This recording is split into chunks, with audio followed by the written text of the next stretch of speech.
Hi dear student, कैसे हो आप? सभी का स्वागत है आपके अपने यूट्यूब चैनल तिलक दासिंग 10+12 में। तो बेटा ये क्लास 10th का है, 10th का चैप्टर नंबर 3 है, वही धातु और अधातु। ये केमिस्ट्री पोर्शन है, ये केमिस्ट्री और साइंस का केमिस्ट्री पोर्शन है। ठीक है, देखो बेटा इससे पहले वीडियो में मैंने धातु और अधातु को बहुत अच्छी तरीके से आप लोगों को समझा दिया है। इसमें मैं धातु और अधातुओं के गुणों के बारे में बताएंगे, उनके बारे में बताएंगे जो इसकी रासायनिक अभिक्रियाएं लगभग आती हैं।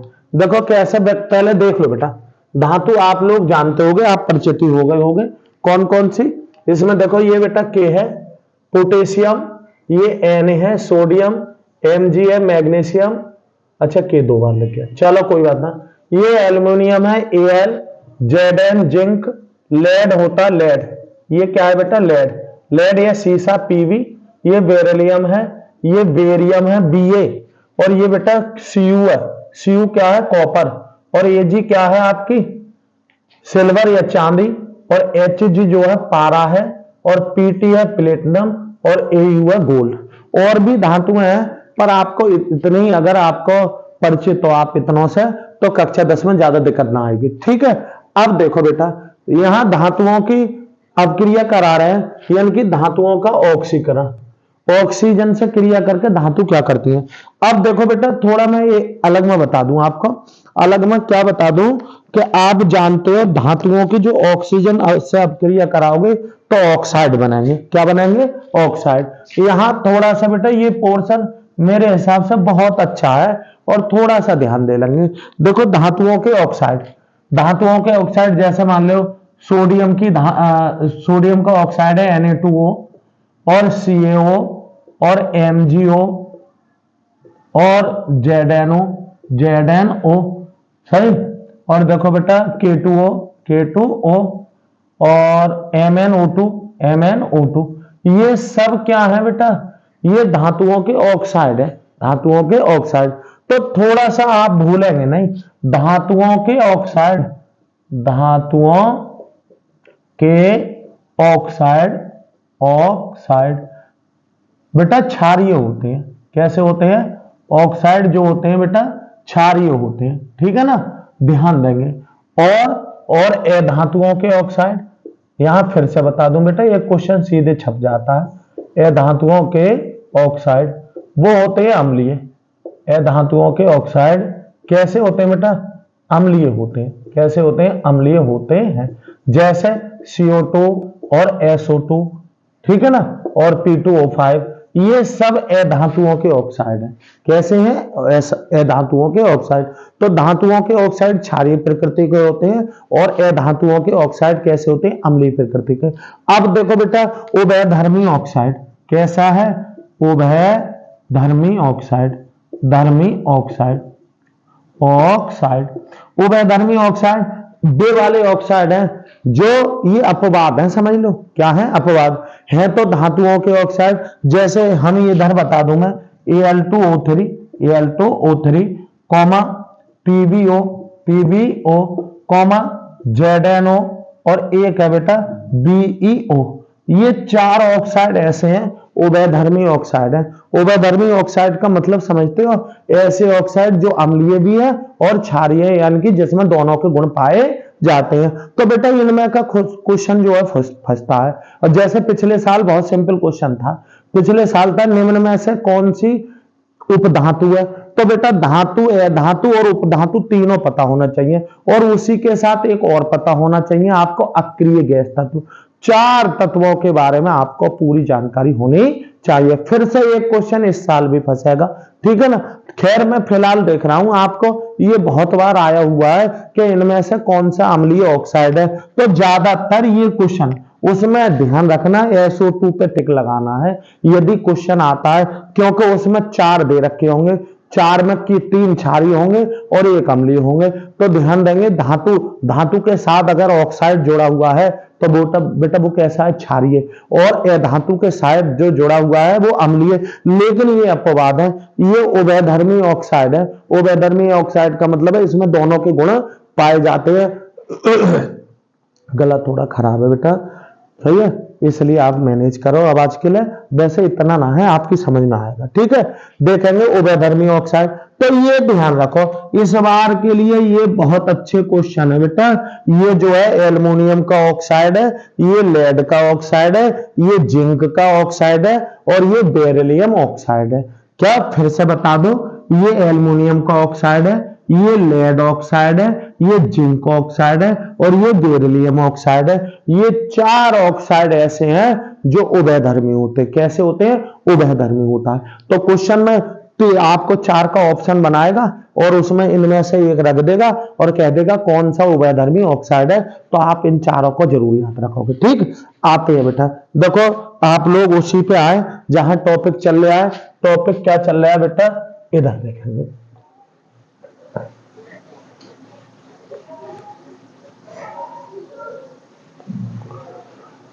देखो क्या है बेटा? धातुओं की अपक्रिया।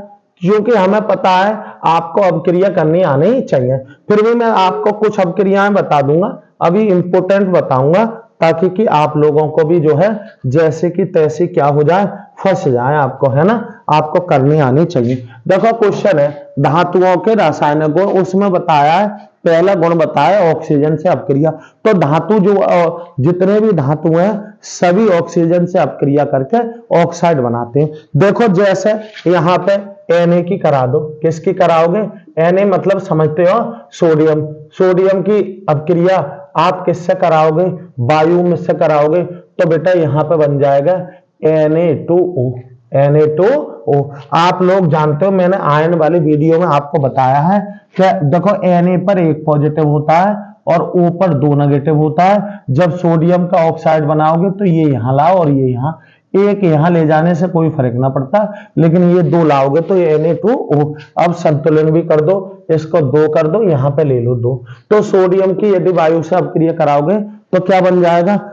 सोडियम ऑक्साइड बन जाएगा। इसी प्रकार से आप पोटेशियम की कराओ K2 की O से, सॉरी पोटेशियम की K की, तब भी क्या बन जाएगा? यहाँ K2O, K2O, इसके 2।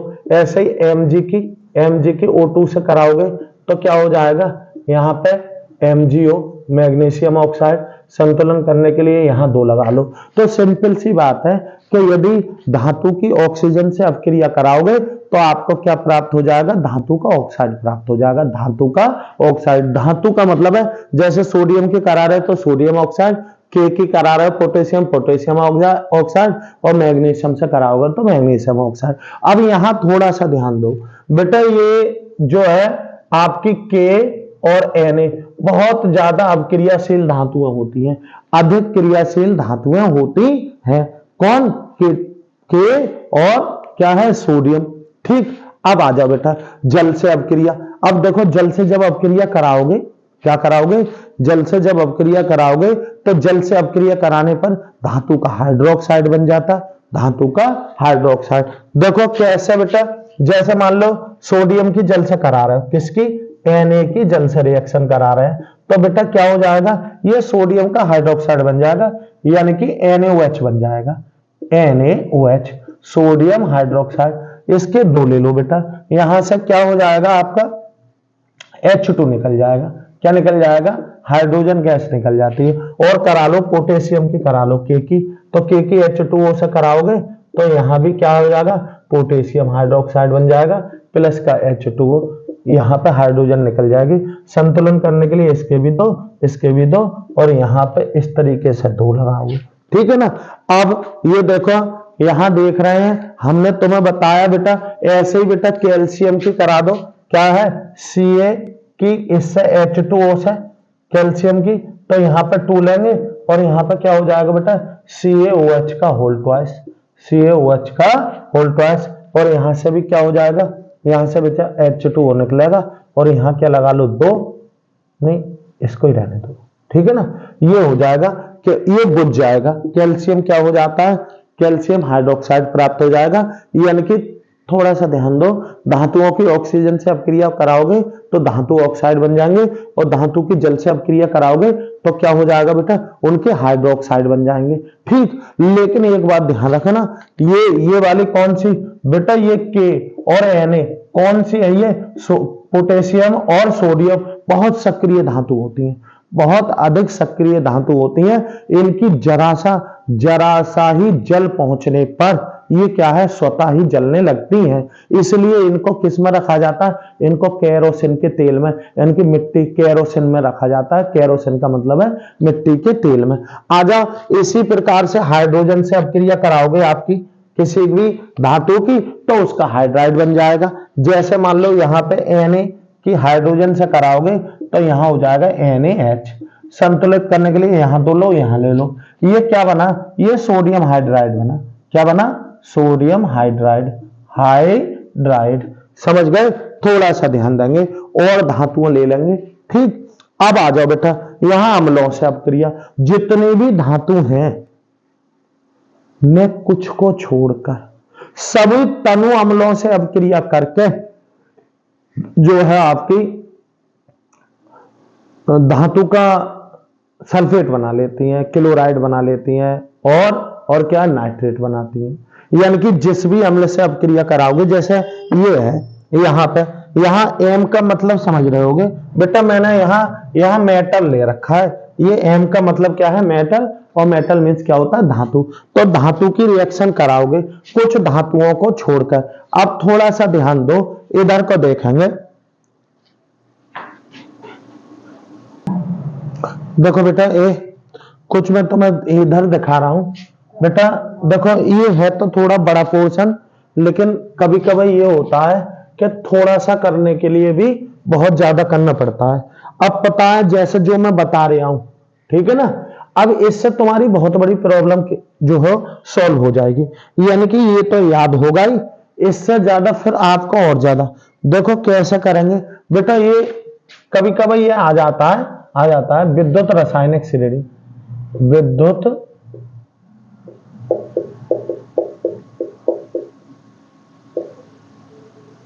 रासायनिक श्रेणी, सही है?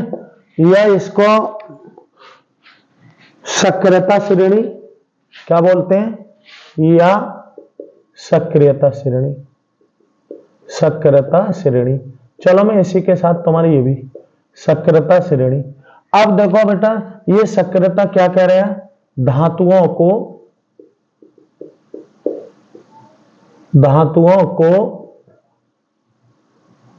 उनकी घटती हुई सक्रियता, घटती हुई सक्रियता के क्रम में रखने पर जो श्रेणी प्राप्त होती है, जो श्रेणी प्राप्त होती है, विद्युत रासायनिक श्रेणी, विद्युत रासायनिक श्रेणी, या क्या कहलाती है? सक्रियता श्रेणी। क्या कहलाती है? सक्रियता श्रेणी कहलाती है। बेटा मैं आज आपको जो है 20 धातुओं को क्रम याद रखाऊंगा। देखो बेटा क्या है, सबसे पहले Li, क्या लिखोगे? Li, फिर Na, फिर बेटा B, Lik, फिर Ba, फिर Ca, फिर Na, Mg, Al, Mn, Zn, Cr, Fe, Co, Ni, और Sn और Pb। बेटा ये 15 हो चुकी होंगी। देखो बेटा 1 2 3 4 5 6 7, हाँ ये कितने हो गए बेटा? 15 हो गई। अब यहां लगा लो H, ठीक। फिर नीचे की कभी मत भूलना, नीचे 5 धातुएं हैं। कौन कौन सी?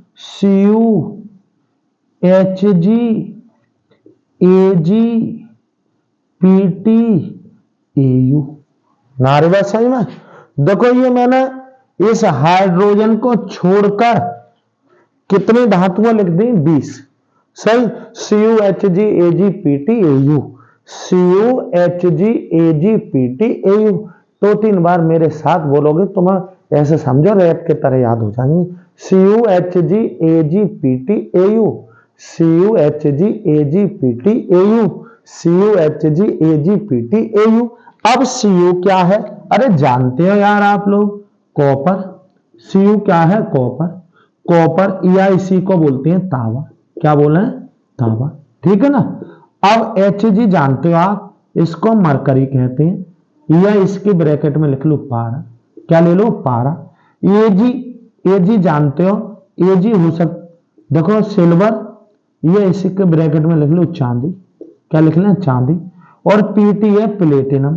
प्लेटिनम, या इसको सफेद सोना कहते हैं, सफेद सोना, प्लेटिनम को। और Au जानते ही होगा। ध्यान रखना रसायन विज्ञान में होता क्या है, जब भी दो अक्षरों का कोई प्रतीक होगा, पहला बड़ा और दूसरा छोटा, तो Au इसको बोलते हैं सोना, और सोना को ही आप क्या बोल दे सकते हो? गोल्ड। क्या बोलते हो? गोल्ड। ये 5 धातुएं हैं जिनको आप 2-2 नामों से जानते हो। कितने? 2-2 से। CUHGAGPTAU, CUHGAGPTAU। सही। Cu का मतलब कॉपर, Hg का मतलब मरकरी, Ag का मतलब सिल्वर, और Pt का मतलब प्लेटिनम, और Au का मतलब सोना। समझ रहे हो ना। ये 5 धातुएं ऐसी हैं जो तनु अम्लों से अपक्रिया नहीं करती, ये ध्यान रखेंगे। यही क्वेश्चन छपता है, बहुत छपने वाला क्वेश्चन है ये वाला। कौन सी धातु ऐसी है जो तनु अम्लों से हाइड्रोजन को विस्थापित नहीं कर पाती? तो ये 5 धातुएं जो हाइड्रोजन से आप नीचे देख रहे हो, इन 5 में से कोई भी तनु अम्लों से हाइड्रोजन को विस्थापित नहीं कर पाती। सही। अब देखेंगे बेटा बाकी की। ये देखो, ये सब ये वो वाली धातुएं जिन पर, यानी कि ये वाली, इस पर तो, इन दोनों पर तो ये सोचो अम्लों का कोई प्रभाव पड़ता ही ना। समझ गए। इधर देखेंगे। अब आ जाओ बेटा, Li, L बड़ा I छोटा, ना देख रहा हो तो भी याद रखो। ये हो गया लिथियम। क्या हो गया? ये लिथियम है। क्या है? लिथियम। ये K क्या है? पोटेशियम। क्या है?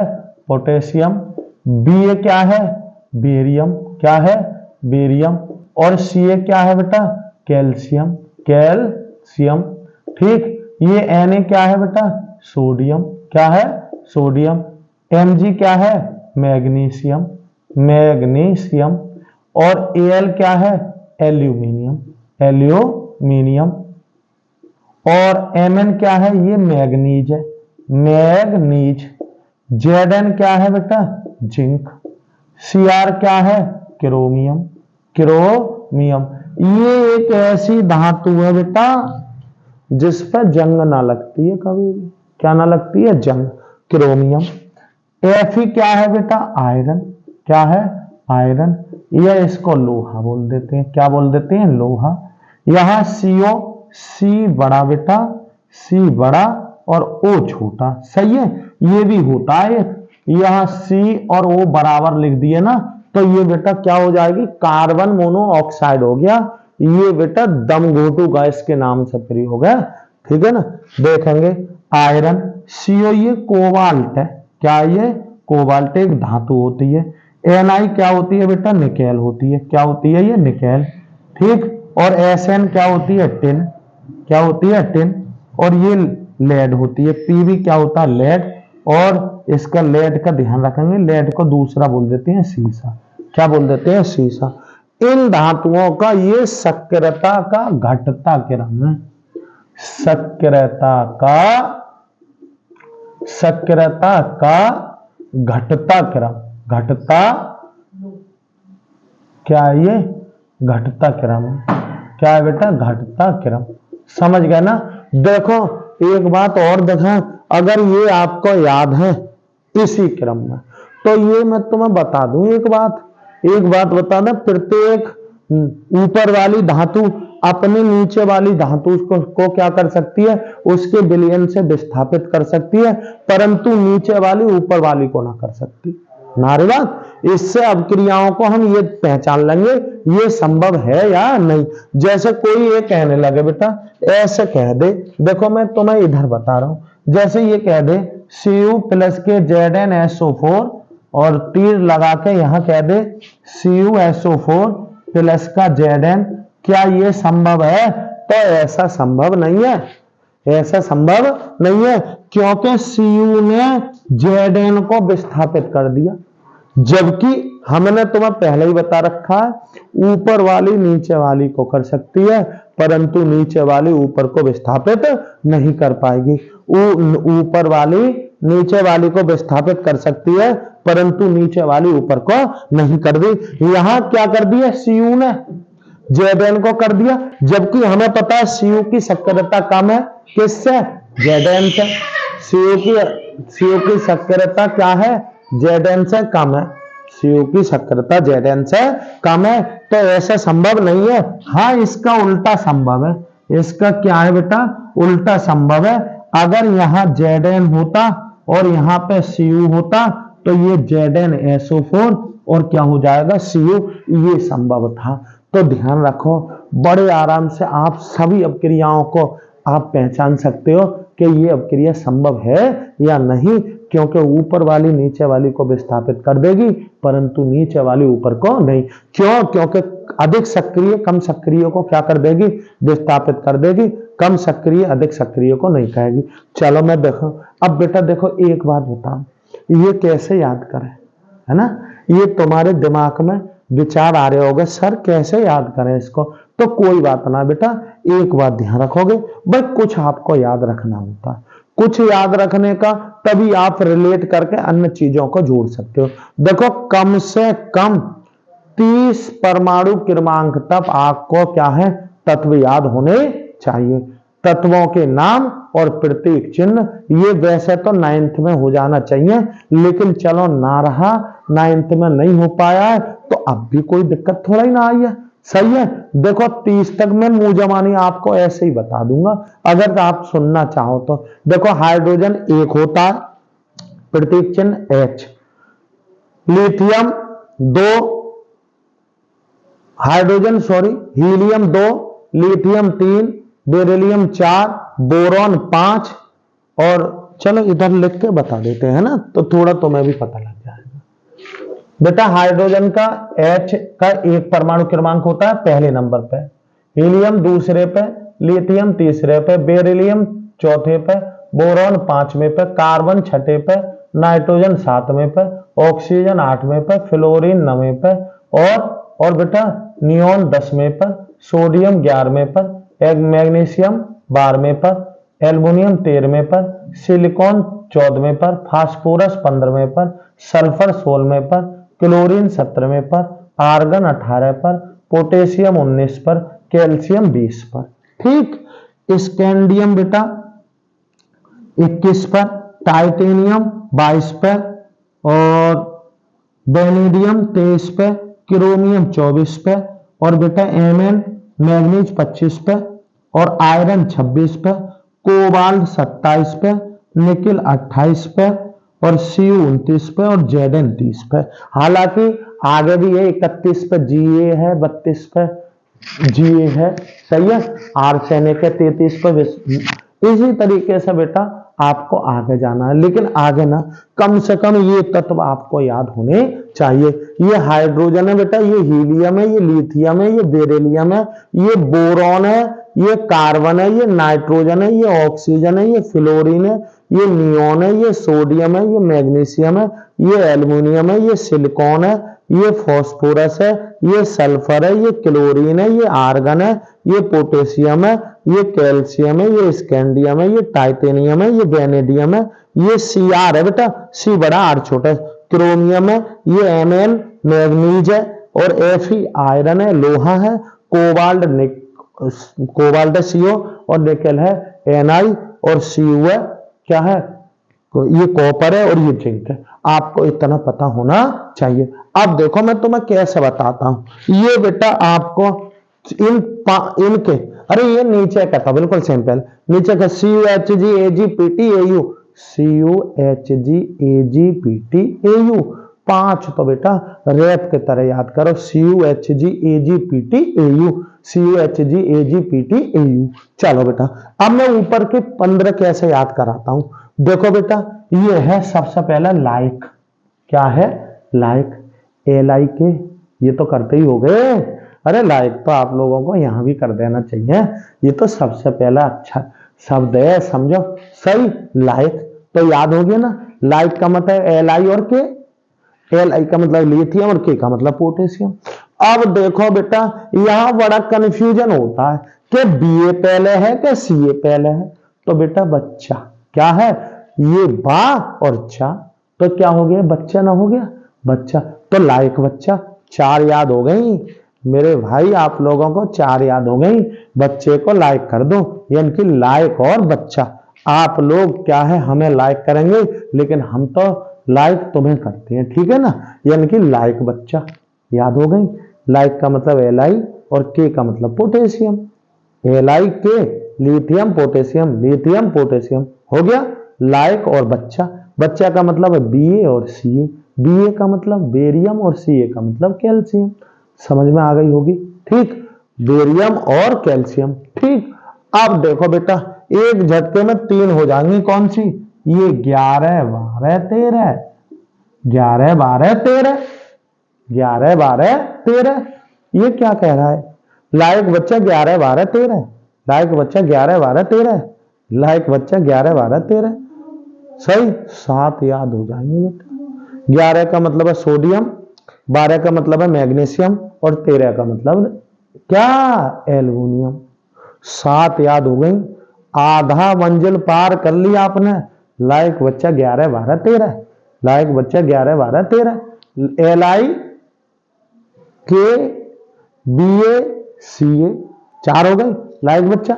अब 11 12 13, 11 का मतलब सोडियम, 12 का मतलब है मैग्नीशियम और 13 का मतलब एल्युमिनियम, हो गई बस। अब आ जाओ बेटा, अब 8वां कौन सा, क्योंकि हमें पता, मुझे पता है ऊपर 15 याद रखानी है, 7 मैंने याद कर दी बेटा। 15 का जो 8वां होता है मीडियम में होता है, मिडिल पॉइंट होता है, तो समझ लो 8वां M से स्टार्ट होगा। क्या होगा, M से।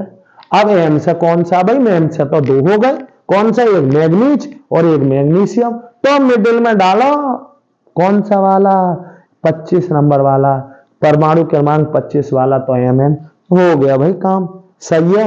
ये मैंने 8वां कर दिया। देखो लाइक बच्चा 11 12 13, लाइक बच्चा 11 12 13, और फिर मिडिल पॉइंट में, मिडिल में क्या डालोगे, यहाँ पे Mn डाल दिया मैग्नीज, ठीक बेटा। 8 याद हो गई, 7 और याद कर रहा।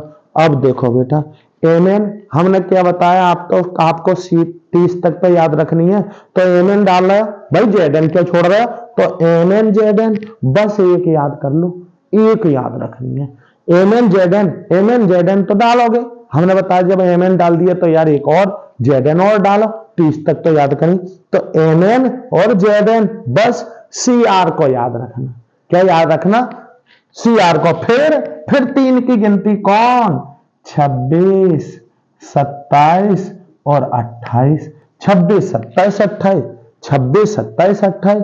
26 का मतलब क्या, 26 का क्या मतलब है बेटा, 26 का मतलब है आयरन, 27 का मतलब कोबाल्ट और 28 का मतलब निकेल, क्या है, निकेल। तो 26 27 28, 26 27 28, SnPb, SnPb, SnPb। देखो अब कैसे याद होगी, लाइक बच्चा 11 12 13, Mn Zn Cr, 26 27 28 और Sn और Pb। अरे 25 हो गई, पता ही ना लगा तुम्हें। देखो लाइक बच्चा 11 12 13, Mn Zn Cr, 26 27 28, Sn Pb, HCUHGAGPTAU। बेटा मैंने 20 बोल दी, क्या बोल दी, 20।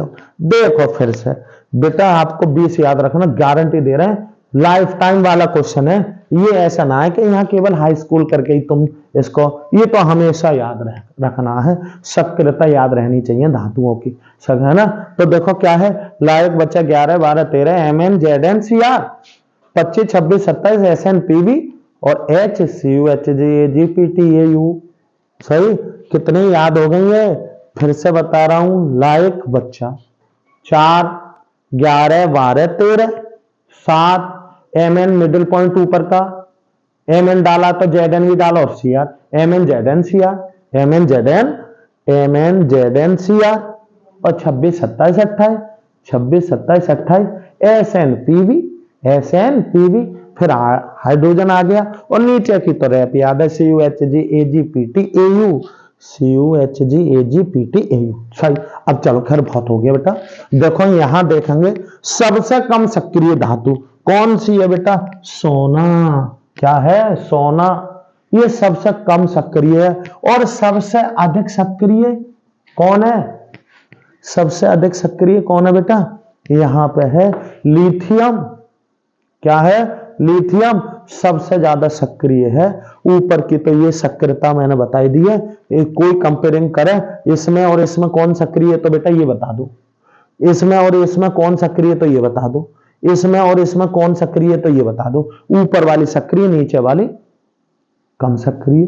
ठीक, दो में तुलना करोगे ऊपर से नीचे तक सक्रियता का क्रम घटता है। और ये नीचे वाली क्या है? हाइड्रोजन को विस्थापित नहीं करवाती है तनु अम्लों से। तो देखो बेटा ये इधर देख रहे हैं, यहां चल रहे हैं हम तो। वो तो मैंने तुम्हें थोड़ा सा एक्स्ट्रा में बता दिया बेटा। हालांकि ये भी तुम्हारे चैप्टर का जो है ये तुम्हारे उसमें कोर्स में है। देखो अम्लों की धातुओं से या अम्लों की धातुओं से अपक्रिया, तो बेटा इनको छोड़कर ये सांद्र अम्लों से करते हैं, केवल सांद्र से। और ये तो करते ही ना, इनका अम्लों पे कोई प्रभाव ना पड़ता है, इनको छोड़ देंगे। केवल सीयू सांद्रों से कर लेता है। किससे कर लेता है? सीयू। तो इनको छोड़ के कोई भी धातु रख लो। सही है। जैसे मैंने यहां के लिख दी प्लस H2SO4। सही है। 3 लगाओगे यहां। ठीक, यहां क्या हो जाएगा बेटा? K2SO4 K2SO4 और ये हाइड्रोजन निकल जाएगी H2। ठीक, और कराओगे। चलो Ca से कर लूं, पोटेशियम से। Ca से H2SO4। ठीक है, कुछ करना ही ना, इसको निकाल दो बेटा और संयोजकता के आधार पर जोड़ दो। यह CaSO4 क्या है? कैल्शियम सल्फेट हो जाएगा। ये पोटेशियम सल्फेट, यह CaSO4। समझ गए? क्या अम्लों से अपक्रिया करके जो धातुएं हैं वो हाइड्रोजन विस्थापित कर देती हैं और क्या बना लेती हैं? उनका सल्फेट बना लेती हैं। नाइट्रिक अम्ल से करोगे तो नाइट्रेट बन जाएगा और हाइड्रोक्लोरिक अम्ल से कर दोगे तो क्या बन जाएगा बेटा? तो आपका क्या हो जाएगा? धातु क्लोराइड बन जाएगा। धातु क्लोराइड हाइड्रोजन निकाल देती हैं। लेकिन ये ध्यान रखना, ये वाली धातु तनु अम्लों से, यहां तनु डालेंगे। क्या डालेंगे? तनु अम्ल। तनु अम्ल, तनु अम्लों से अपक्रिया करके ये क्या बना लेती हैं? ये हाइड्रोजन निकाल देती हैं। अब ऐसे ही बेटा क्लोरीन से अपक्रिया। किससे? क्लोरीन। बेटा कोई भी MgCl2 है, मैग्नीशियम धातु की क्लोरीन से कराओगे। अरे बेटा ये पॉजिटिव और ये नेगेटिव यार सीधे जोड़ दो। MgCl2 यानी कि धातु क्लोराइड बना लेती हैं। किसी की इतनी धातुएं आप लोगों को याद है, इनसे बहुत सी रिएक्शन आप बना सकते हो। क्लोरीन से अपक्रिया करके धातु क्या बना लेती हैं? धातु क्लोराइड बनाती हैं। ठीक बेटा, फिर से अगली वीडियो में फिर मिलेंगे बहुत अच्छे कंटेंट के साथ। आपको ध्यान रखना, ये रसायन विज्ञान में इतना मजबूत कर देंगे कि ये पोर्शन पूरा करा दूंगा। और साइंस वाला कौन सा? भौतिक विज्ञान वाला भी पूरा दूंगा। ठीक, और भाई जीव विज्ञान के कुछ क्वेश्चन दूंगा सिलेक्टेड वाले। ठीक है, आप लोगों का काम है, आप क्या करें? ज्यादा से ज्यादा भाई वीडियो को क्या है आप लोग क्या कर दें? शेयर करें। ठीक, धन्यवाद। मिलते हैं अगली वीडियो में।